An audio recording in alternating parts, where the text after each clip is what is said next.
Kadosh, Kedusha, vous avez tous entendu parler de ce concept, qui veut dire la sainteté, en Lashon HaKodesh, en hébreu. Mais qu'est-ce que ça signifie? D'autant plus quand on nous dit Kedushim Tiyu, dans la deuxième des parachutes qu'on va lire cette semaine, on nous dit que vous devez, peuple d'Israël, être saint. La sainteté, c'est quoi? Eh bien, on entend beaucoup parler d'objets saints, de personnalités saintes, et on pourrait se tromper et faire l'amalgame. Parce que souvent, on cherche la sainteté la plus immédiate, la plus accessible.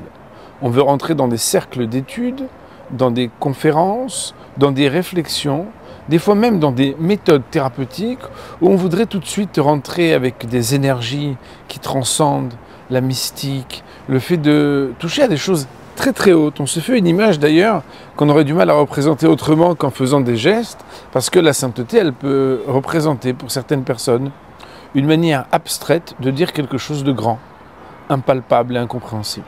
Dans le Talmud, dans le traité de Kiddushin, à la page 2b, nos maîtres vont nous expliquer que lorsqu'une femme est sous la choupa, la définition du fait qu'elle devient mariée, c'est qu'elle devient réservée à celui qui devient son mari et séparée de toute autre relation conjugale avec n'importe quel autre homme dans le monde. Et de là, on va apprendre que la traduction du mot Kedusha, Kadosh, veut dire séparé. Mouvdal, c'est comme ça qu'on devrait le traduire. C'est la raison pour laquelle c'est extrêmement difficile de comprendre que nous sommes des êtres saints. Parce que séparés, mais séparés de quoi?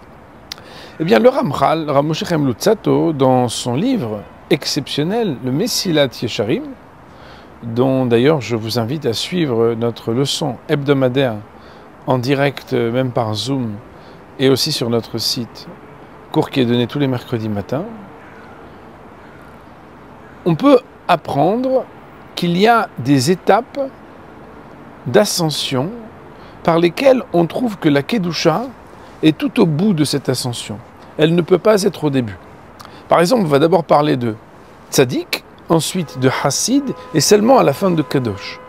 Tzadik, mais nous on se fait l'idée d'un Tzadik, le Tzadik, oh, un Tzadik c'est quelqu'un de très grand.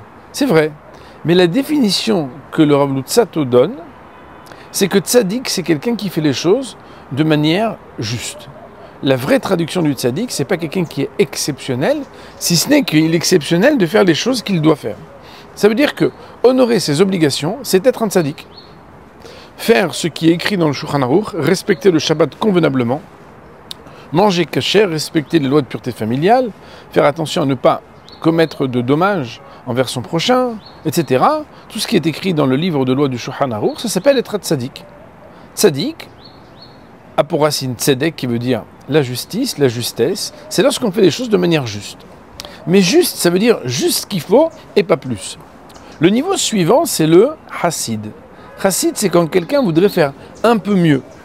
L'image que je donne habituellement, c'est de dire que quand un papa demande un café à son enfant et que l'enfant le surprend toujours à ajouter à côté de son café un petit chocolat, mais il ne le demande pas à son enfant, si l'enfant aime son papa, lorsque le papa demande le café, il va lui ajouter aussi un petit chocolat.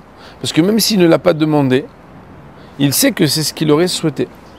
La Torah nous enseigne la volonté du Créateur.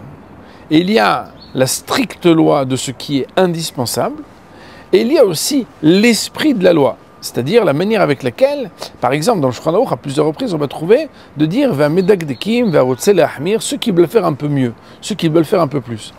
On sait bien que quand on achète une belle voiture, on demande des fois « Il n'y a pas un modèle avec quelques options en plus ?» Oui, mais monsieur, vous avez déjà les 4 roues et vous avez déjà un bon modèle. Non, non, mais j'aimerais quand même faire mieux. Alors il faut savoir que dans la Torah et dans les Misot aussi, il y a des options. Et ces options-là, c'est ce qui va faire passer du tzaddik, de celui qui est un juste, au niveau du hassid, celui qui est un homme pieux. Il y a le juste, il y a le pieux et le kadosh. Alors le kadosh, c'est quoi? Le Ramchal va nous dire, tout simplement, nous vivons avec, à l'intérieur de nous, un antagonisme et une confrontation entre le corps et l'esprit. Le corps tire vers le bas, avec ses pulsions, ses besoins, et l'esprit tire vers le haut, avec ses inspirations et ses réflexions. Et il est vrai qu'au fur et à mesure qu'on évolue, en faisant d'abord ce qu'on doit, et après ce qu'il faudrait faire encore mieux, quand on a essayé de faire toutes les options, il arrive un moment où même lorsqu'on mange, même lorsqu'on dort, parce qu'on s'est investi d'essayer d'être quelqu'un de juste et de quelqu'un de pieux, au bout du compte, quelque chose va se passer, qu'on ne mangera pas de la même manière, qu'on ne dormira pas de la même manière, et que la vie de ce monde sera différente. Le commentaire magnifique de Nachmanide, c'est de nous dire que le plus important n'est pas uniquement de rester un être terrien, un mammifère éduqué, avec en plus une parole et en plus une religion, mais de devenir quelqu'un qui essaye de s'élever et d'élever avec lui sa relation à la matière. La Kedusha, Kadosh, c'est être quelqu'un qui vit dans ce monde-ci, mais comme un être qui est un peu séparé de ce monde.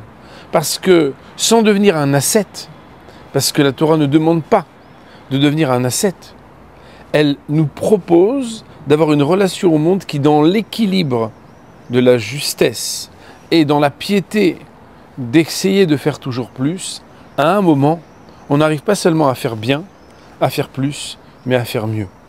Le Kadosh, c'est celui qui arrive à accéder à quelque chose de grand par le fait de monter sans brûler les étapes. Et c'est une manière aussi de dire que lorsque des groupes, ça peut même être des groupes de personnes religieuses, proposent d'accéder à la Kedusha comme ça, peut-être même à des personnes qui ne sont pas encore tzaddik, ça veut dire qu'ils ne font même pas le Shabbat, qui ne connaissent même pas les bénédictions qu'on doit prononcer quand on va manger, qui ne respectent pas les lois de pureté familiale, qui ne mangent pas kasher, on propose de brûler des étapes qu'on n'a pas le droit de brûler. Les choses doivent être faites dans l'ordre.